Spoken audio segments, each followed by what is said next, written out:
15 సంవత్సరాలు ఇరాక్ను ముస్లింలు పరిపాలన చేస్తే ఇరాక్ దేశం మొత్తం ఇస్లామిక్ దేశంగా మారిపోయింది. 17 సంవత్సరాలు ఇరాన్ను ముస్లింలు పరిపాలన చేస్తే ఇరాన్ మొత్తం ఇస్లామిక్ దేశంగా మారిపోయింది. 21 సంవత్సరాలు ముస్లింలు ఈజిప్టును పరిపాలన చేస్తే ఈజిప్టు మొత్తం ఇస్లామిక్ దేశంగా మారిపోయింది. 50 సంవత్సరాలు యూరప్ ఖండాన్ని క్రైస్తవులు పరిపాలన చేస్తే యూరప్ ఖండం మొత్తం క్రైస్తవమయమైంది. 800 సంవత్సరాలు ముస్లింలు, 200 సంవత్సరాలు ఆంగ్లేయ క్రైస్తవులు ఈ దేశాన్ని పరిపాలించిన ఇప్పటికీ ఈ దేశం మేమున్నామని చెప్పగలిగినటువంటి ధీరత్వాన్ని కలిగి ఉంది అంటే టైగర్ నరేంద్ర లాంటి గొప్ప వ్యక్తులు ఈ దేశంలో ఉండడమే కారణం. భాగ్యనగరంలో ఇయ్యగల ఇప్పించగల అయ్యలకే గాని మీసం అందరికేలా రొయ్యకు లేదా బారెడు మీసము కయ్యమునకు కుందవరపు కవిచౌడప్ప అని 2 మీసాలు దిప్పి నిలబడితే 1980 నుంచి మొన్న తెలంగాణ ఉద్యమం వరకు చీమ చిటుకు మనాలంటే ఈ భాగ్యనగరంలో ఆయన పిలిపిస్తే చాలు ఏమైనా జరిగేటటువంటి ఒక అద్భుతమైనటువంటి వ్యక్తి ఆలె నరేంద్ర గారు. వారు జీవితకాలం మొత్తం హిందూ ధర్మం కోసం, జాతీయవాదం కోసం తన కుటుంబాన్ని సంసిద్ధం చేసినటువంటి మహనీయుడు. అలాంటి మహనీయుని యొక్క స్మారకంగా ఈరోజు ప్రసంగాలు ఏర్పాటు చేయడం అనేటటువంటిది చాలా ఆనందకరమైన విషయాన్ని మీకు తెలియజేస్తూ ఉన్నాను. సరే, ఇంకా ఇక్కడ ఉన్నటువంటి విషయాలు, సౌత్ ఇండియా, ఉత్తర భారతదేశం అనే పేరుతో జరుగుతున్నటువంటి రాజకీయాలను అలాంటివి మీ ముందు పెట్టేటటువంటి ప్రయత్నం చేస్తాను. ఏదైనా ఒక చట్టం వచ్చింది, లేదైనా ఒక అసాధ్యమైనటువంటి విషయం మన మీద పెత్తనం చేస్తుందంటే మన యొక్క అజ్ఞానం మొట్టమొదటి కారణం. ఏమి తెలియని వాడు ఒకడు హైదరాబాద్కు చార్మినార్ చూద్దామని వచ్చినట్టు. వాడు చార్మినార్ చూసి, అరే ఈ చార్మినార్ ఇంత బాగుంది, ఎవడు కట్టాడు, ఇంత అద్భుతంగా ఉంది, తల పైకెత్తి చూస్తే తల మీద ఉన్న క్యాప్ కింద పడిపోతుంది, అంత బాగా ఎవడు కట్టాడు అబ్బా దీన్ని అని ఆ పక్కన పోయేవాడిని అడిగినట్ట. అంటే వాడు అనంట నైమాలం అని అంట. ఉర్దూలో నైమాలం అంటే మీ అందరికి తెలుసు, నాకు తెలియదని అర్థం. వీడు అనుకున్నాడంటే నైమాలం కట్టిండేమని అనుకున్నాడంట. అనుకొని ట్యాంక్ బండ్ పైకి పోయినట్టు. వాడు ఈ ట్యాంక్ బండ్ మీద ఉన్న విగ్రహాలన్నీ చూసి, ఇంత బాగా ఈ విగ్రహాలు ఎవరు పెట్టారు, ఆ నీళ్ళల్లో బుద్ధుని ఎవడు పెట్టాడు, ఇంత బాగున్నాడు అని ఆ హిమాయత్ నగర్ దగ్గరకు వచ్చి ఏమని అడిగినట్ట. సార్ ఆ ట్యాంక్ బండ్ మీద విగ్రహాలను ఎవరు పెట్టారు సార్ అంటే వాడు నైమాలం అన్నాడంట. వాని దురదృష్టానికి ఓహో ఇది కూడా నైమాలమే కట్టినా అనుకొని గోల్కొండ ఖిలాకు పోయిన చూద్దామని గోల్కొండ మొత్తం చూసి ఆ నుంచి లంగరౌజ్ కాడికి వచ్చి సార్ ఆ గోల్కొండ ఖిలా ఎవడు కట్టినంటే వాడు నైమాలం అన్నాడు. వీడు బేగం బజార్కు పని మీద వచ్చిన సంగతి మర్చిపోయి వాని మెదడంతా నైమాలం కూడా తిరుగుతున్నాడట. ఆఖరికి సిటీలో ఇంకా కొద్ది దూరం పోతుంటే ఎవరో చనిపోతే తీసుకొని పోతున్నారంట. సార్ ఎవరు చచ్చిపోయారంటే నైమాలం అన్నాడట. అరే ఇన్ని కట్టించి నైమాలం చచ్చిపోయినాడని వీడు శ్మశానవాడు, అంబర్పేట శ్మశానవాటి దగ్గర పోయి ఏడ్చి వచ్చినట్ట. వాడు మనకు జ్ఞానం లేకపోతే, మనం అజ్ఞానంలో ఉంటే ఇలాంటి చట్టాలు బొచ్చడన్ని వస్తాయి, ఇలాంటి రాజేంద్ర సచార్ కమిటీలు వస్తాయి. తెలంగాణ లాంటి రాష్ట్రంలో 5% ఉన్నటువంటి రిజర్వేషన్లు 10% పెంచడానికి బీసీ రిజర్వేషన్ల పేరుతోటి దాని వెనుక కాగితంలో పెట్టి పార్లమెంట్లో మీరు అమలు చేస్తారా లేదా అని మన మెడ మీద కత్తిపెట్టేటటువంటి ప్రయత్నం చేస్తారు. తస్మాత్ జాగ్రత్త జాగ్రత్త. కానీ మీరు దేశమంతా కులగణన సర్వే అంటే మేము వక్ఫ్ చట్టం అంటాం. ఎందుకంటే ఇది గత కాలం కాదు. ఇది మీరు ఒకటి చేస్తే మేము ఒకటి చేసి భయపడడానికి వెనికిపోయేటటువంటి కాలం కాదు ఇది. అట్లాంటి పరిణామాలు జరగడానికి పూర్వపు కాలపు పాత కాలపు సిద్ధాంతాలు ఇప్పుడు లేవు. ఇప్పుడు ఉన్నటువంటిది ప్రపంచమే గర్వించదగినటువంటి నాయకుడు ఏలుతున్నటువంటి భారతదేశం అన్న విషయాన్ని మీరు మర్చిపోవద్దు. ఒకనాడు నరేంద్రుడి పేరుతో వివేకానందుడు చికాగో వెళ్ళి సర్వమత మహాసభలో ఈ దేశం యొక్క గొప్పతనాన్ని కీర్తించి వచ్చాడు. ఇగో ఆ పేరు పెట్టుకున్నందుకో ఏమో టైగర్ నరేంద్ర గారు హైదరాబాద్ నగరాన్ని శాసించాడు. ఇప్పుడు నరేంద్ర మోడీ ప్రపంచంలో ఉండేటటువంటి నాయకుల్లో అగ్రగామిగా నిలబడ్డటువంటి దేశం ఇది. అర్ధరాత్రి 12 గంటలకు ఇద్దరు తాగి కొట్లాడుతున్నారట. ఆకాశంలో ఉన్నది సూర్యుడా చంద్రుడా అని వాదించుకుంటున్నారట. అటునుంచి పోయేటోని వాడిని అడిగిరంట, ఒక్క నిమిషం ఆగవయా అంటే వాడు ఆగిండట. పైన చూడు ఒకసారి ఆకాశంలో ఉన్నది చంద్రుడా సూర్యుడా అన్నాడట. వాడు పైకి చూస్తే చంద్రుడు కనిపిస్తున్నాడు. 12 గంటలకు ఎవడు ఉంటాడు, చంద్రుడే కదా ఉండేది. వీడు చంద్రుడు అన్నాడంటే ఆ సూర్యుడు అనేవాడు వీని మూతి మీద కుద్దడానికి సిద్ధంగా ఉన్నాడు. వాడు భయపడనంటే ఇది మా ఊరు కాదని వెళ్ళిపోయినట్ట వాడు. అలాంటి కాలం కాదు ఇది. అన్నిటినీ పరిశీలించేటటువంటి ప్రజ్ఞ ఉన్న యువత ఈ దేశంలో ఇవాళ 50% యువత ఉన్నది. సోషల్ మీడియా ఉన్నది. ఒక పెద్ద విప్లవం ఈ దేశంలో వచ్చింది కాబట్టి వాళ్ళు చేసినటువంటి ఈ దురాగతాలన్నింటినీ పరిశీలించేటటువంటి మనస్తత్వం ఇవాళ భారతదేశానికి ఉన్నటువంటి ఒక మెచ్యూరిటీ అని మనం చెప్పుకోవచ్చు. ఆ మెచ్యూరిటీ ఉన్న కారణంగానే ఎట్లా చేసిండ్రో తెలియదు. ఔరంగజేబు గుర్రమురికితే భూమి గుంజుకోవడం ఏంటి, ఇంకా ఘోరమైంది తాజ్మహల్ మీద కూడా వాళ్ళు క్లెయిమ్ చేశారు. తాజ్మహల్ కూడా మాదే అని క్లెయిమ్ చేశారు. ఎందుకు చేయరండి? మీరు ఇంకా వక్ఫ్ చట్టం గురించి ఆలోచిస్తున్నారు. ఇదే తెలంగాణలో పూర్వము ఔరంగాబాద్, బీడ్, పర్బని మొదలైనటువంటి మహారాష్ట్ర జిల్లాలు, ఇటు గుల్బర్గా, రాయచూరు మొదలైనటువంటి జిల్లాలు, ఇవన్నీ కలిసి ఉన్నటువంటి పాత 10 జిల్లాల తెలంగాణ, అప్పటి నిజాం కాలంలో ఉన్న తెలంగాణలో ఇప్పుడు మనం ఇవాళ మేడ్చల్, రంగారెడ్డి పేరుతో పిలుచుకున్నటువంటి జిల్లా పేరు పూర్వం ఏంటంటే దాని పేరు అత్రాబ్ బల్దా. బల్దియా అంటే నగరం, అత్రాబ్ బల్దా అంటే నగరాన్ని చుట్టుకొని ఉన్నటువంటి స్థలం అని అర్థం. అట్లాంటి అత్రాబ్ బల్దాను ఇక్కడ ఉన్నటువంటి మీర్ ఉస్మాన్ అలీ ఖాన్ అనే నిజాం నవాబు తన కుటుంబ ఖర్చుల కోసం పెట్టుకున్నాడు. ఈ విషయం మనకు చాలామందికి తెలియదు. ఆ భూములే కంచగచ్చిబౌలి, ఇప్పుడు జరుగుతున్న పంచాయతీ అంతా అవే భూములు. అవన్నీ ఆ చుట్టుపక్కల ఉన్నటువంటి భూములన్నీ సర్కారీ భూముల, సర్కారు భూముల ఒక పదంలో చేంజ్ చేసి రాసి పడేశారు మన ఎంఆర్ఓలు. పూర్వం రాసి దాన్ని మొత్తం అన్యాక్రాంతం చేసి వాళ్ళ హైదరాబాద్ నగరాన్ని అమ్ముకునేటటువంటి పరిస్థితిని కల్పించినటువంటి వాళ్ళెవరో కూడా మనం ఆలోచన చేయాలి. అట్లాంటి ఒక దుర్మార్గం ఇవాళ వక్ఫ్ చట్టం పేరుతోటి జరిగినటువంటి విషయాన్ని ప్రభుత్వం బయట పెడితే ఇవాళ వారం రోజులు దాదాపుగా ఆ చట్టం పార్లమెంట్లో చర్చ జరుగుతుంటే అందరేదో చావా సినిమా చూసినట్టు, కాశ్మీర్ ఫైల్ చూసినట్టు ఆ టీవీల మీద కూర్చొని ఈ చట్టం యొక్క చర్చను మనం చూశారు. ఆ చట్టంకు సంబంధించినటువంటి తెలుగు రాష్ట్రాల నుంచి దాదాపు 15 నిమిషాలు అనర్గళమైనటువంటి ప్రసంగం చేసినటువంటి వ్యక్తే మన ముందు ఉన్నారు, డాక్టర్ లక్ష్మణ్ గారు. మరి ఇన్ని జరుగుతున్నా మరి మనకెందుకు తెలియదంటే, మనం పొద్దున్నే లేస్తే మన వ్యాపారము, మన ఉద్యోగం, మనది చిన్నది 3x5 ఫీట్ల బ్యానరు, దీని చుట్టూ తిరుగుతుంటాం మనం. దీని మీద మనకు అవగాహన లేదు. ఇంకా ఘోరం ఏంటంటే రాజ్యాంగంలోనే వాళ్ళకి ఇన్ని రకాల వెసులుబాట్లు కల్పించేటటువంటి ఆర్టికల్ 25 నుంచి 30 వరకు ఉన్నాయి. దాన్ని ఫస్ట్ రద్దు చేయాలి. ఆ 1947కు పూర్వము దేశం విభజన అవుతుందా కాదా అన్న సందిగ్ధంలో తెచ్చినటువంటి ఆర్టికల్స్ ఈ రోజుకి అట్లా ఉండడం వల్లనే వాళ్ళకు ప్రత్యేకమైనటువంటి హక్కులు ఈ దేశం లోపల భావస్వేచ్ఛ పేరుతో ఇవాళ మైనారిటీ ఇన్స్టిట్యూషన్స్ పేరుతో దేశంలో దేశాన్ని కబ్జా చేసేటటువంటి ఒక మనస్తత్వాన్ని రాజ్యాంగంలోని ఆ 5 ఆర్టికల్స్ ఇస్తూ ఉన్నాయి. 5 నుంచి 10 ఆర్టికల్స్ ఇస్తున్నాయి. నెక్స్ట్ వక్ఫ్ చట్టం లాగానే ఆ ఆర్టికల్స్ మీద కూడా ఈ దేశంలో చర్చ జరగాల్సినటువంటి అవసరం ఉందని విజ్ఞులైనటువంటి మీ అందరి ముందు మనవి చేస్తూ ఉన్నాను. అవి జరిగితే కానీ దీని యొక్క వేర్లు, కింద ఉన్నటువంటి వేర్లను కట్ చేయడానికి అవకాశం ఉంటుంది. లేకపోతే ఇలాంటి చట్టాలు ఒకవేళ రాజేంద్ర సచ్చార్ కమిటీ ఇచ్చినటువంటి ఆనాటి రిపోర్టు ఆధారంగా మతహింస చట్టం ఒకవేళ ఈ దేశంలో యూపీఏ గవర్నమెంట్లో వచ్చి ఉంటే మీరు ఈ వక్ఫ్ చట్టం కన్నా ఎక్కువ బాధపడేటటువంటి సమస్య వచ్చేది. ఈ చట్టం కేవలం ఆస్తులకు సంబంధించిందే, కానీ ఒకవేళ ఆ మతహింస చట్టం వచ్చింటే వ్యక్తులను కూడా కబ్జా చేసేటటువంటి ఒక దుర్మార్గం జరిగేది. ఆనాడు జాతీయవాదం అనేటటువంటి భావం ఈ దేశంలో రగులుకున్నది కాబట్టి ఆ చట్టం చేయడంలో యూపీఏ ప్రభుత్వం ఆనాడు వెనక్కి తగ్గింది. కాబట్టి ఈ అరాచకాలు రేపు మళ్ళీ ప్రభుత్వాలు వస్తే చేస్తారు. వాళ్ళు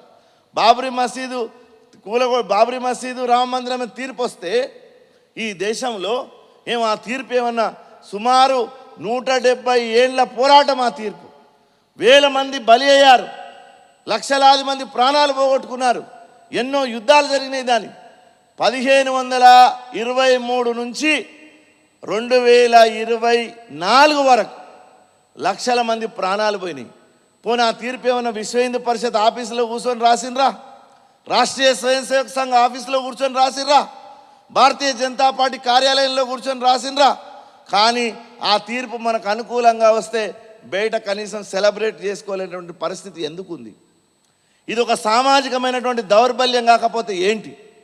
ఒకవైపు ఇలాంటి అరాచకం ఒకవైపు జరుగుతూ ఉంటే, ఇక్కడ సౌత్ ఇండియాలో ఉత్తర దక్షిణాల పేరుతో అడ్డుగోడలు కట్టేటటువంటి ప్రయత్నం తమిళనాడులో ఉన్నటువంటి స్టాలిన్ పెరియార్ రామస్వామి మళ్ళా వాని శరీరంలో పూనిండా అన్నట్టుగా ఈ మధ్యకాలంలో విచిత్రమైనటువంటి ప్రకటనలు చేస్తూ ఉన్నాడు.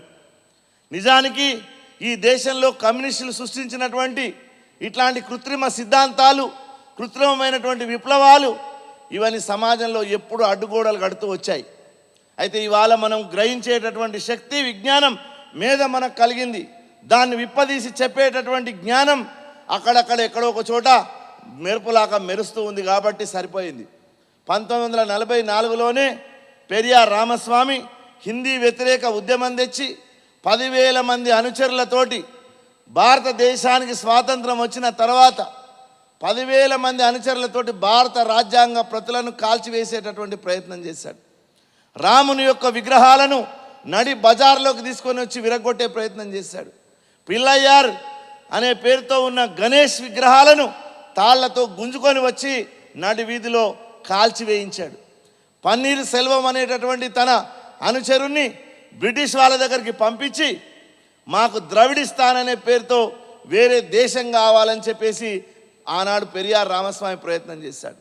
ఇవాళ పెరియార్ రామస్వామి వారసత్వాన్ని పుణికిపుచ్చుకున్నటువంటి స్టాలిన్, ఆయన కొడుకు ఉదయనిధి స్టాలిన్, వాళ్ళ కుటుంబంలో ఉన్నటువంటి రాజా కనిమొలి రోజు విషం కక్కుతూ భాషల పేరుతోటి, సంస్కృతుల పేరుతోటి ఈ దేశాన్ని విభజించాలనేటటువంటి కుట్ర చేస్తున్నారు. వాళ్ళేం తక్కువ వాళ్ళు కాదు, మనకు శత్రువులు కొందరు మాత్రమే కనిపిస్తున్నారు. వాళ్ళు చేస్తున్నటువంటి దుర్మార్గం ఏం తక్కువ లేదు. నిజానికి ఈ దేశంలో అలాంటి పరిస్థితి ఉందా? డాక్టర్ రామ్ మనోహర్ లోహియా అన్నాడు, భారతదేశాన్ని ఉత్తరం నుంచి దక్షిణానికి కలిపినటువంటి వాడు శ్రీరామచంద్రుడు, పశ్చిమం నుంచి తూర్పుకు కలిపినటువంటి వాడు శ్రీకృష్ణుడు అని చెప్పాడు. వీళ్ళిద్దరు జాతీయ మహాపురుషులు అని చెప్పాడు. అందుకే ఈ రోజుకు ఈ దేశంలో వైష్ణవదేవి దగ్గర ఎలాంటి ఆరాధన జరుగుతుందో కింద ఉన్నటువంటి కన్యకా మాత దగ్గర అలాంటి ఆరాధన జరుగుతుంది. తిరుపతిలో ఎలాంటి ఆరాధన జరుగుతుందో పైన ఉన్నటువంటి బద్రీనాథ్ దగ్గర అలాంటి ఆరాధనే జరుగుతుంది. కేదార్నాథ్లో ఎలాంటి పూజా పద్ధతులు ఉన్నాయో కింద రామేశ్వరంలో కూడా అలాంటి పూజా పద్ధతులే ఉన్నాయి. రామేశ్వరం నుండి ఇసుకను తీసుకొని వెళ్ళి కాశీలో నోముకునేటటువంటి సాంప్రదాయం ఉన్నది. కాశీలో ఉన్నటువంటి గంగాజలాన్ని తీసుకొని వచ్చి రామేశ్వరంలో ఉన్నటువంటి రామేశ్వరుడి మీద పోసేటటువంటి సాంప్రదాయం ఉంది. దీన్నంతా మనం ఏమంటున్నామంటే సాంస్కృతిక జాతీయవాదం అంటున్నాం. ఈ సంస్కృతి ఏకీకృతమైనటువంటిది. ఈ ప్రపంచంలో 190 దేశాలు సుమారుగా ఉన్నాయి. అంటే కొంత సంస్కృతి ఉండి లేనటువంటివి. ఆ దేశాలలో మనం ఒక్కసారి పరిశీలన చేసినట్టయితే, స్విట్జర్లాండ్ మీరు ఒక దేశాన్ని తీసుకుంటే చిన్న దేశం, ఆ దేశం మొత్తం మీకు స్వీడిష్ లాంగ్వేజ్ మాట్లాడతారు. నార్వే తీసుకుంటే అదొక చిన్న దేశం, అక్కడ నార్వేజియన్ మాట్లాడతారు. డెన్మార్క్ తీసుకుంటే అక్కడ డేనిష్ మాట్లాడతారు. అంటే చిన్న చిన్న దేశాలు వాటి భాషలు, ఆ దేశం మొత్తం ఒకటే భాష మాట్లాడుతుంది. కానీ ప్రపంచం మొత్తం ఏ దేశంలో లేనటువంటి ఒక భిన్నత్వం ఈ దేశంలో ఉంది. ప్రతి 100 కిలోమీటర్లకు మనకు ఆహార పద్ధతులు మారుతాయి. ప్రతి 100 కిలోమీటర్లకు మన యొక్క వేషభూషలు మారుతాయి. ప్రతి 100 కిలోమీటర్లకు మన యొక్క యాస మారుతుంది, అంటే భాషా విధానం మారుతుంది. మీరు అంతేందుకు, మీరు నారాయణపేట వెళ్తే మాట్లాడేటటువంటి తెలుగు, హైదరాబాద్కు వస్తే మాట్లాడేటటువంటి తెలుగు, నల్లగొండకు వస్తే మాట్లాడే తెలుగు, అవతల కోదాడ దాటినాక విజయవాడకు వస్తే మాట్లాడేటువంటి తెలుగులో తేడా ఉన్నాయి. నల్గొండ జిల్లాలో ఆడవాళ్ళు ధరించేటటువంటి చీర నారాయణపేటలో ధరించేటటువంటి చీరలో తేడా ఉంది.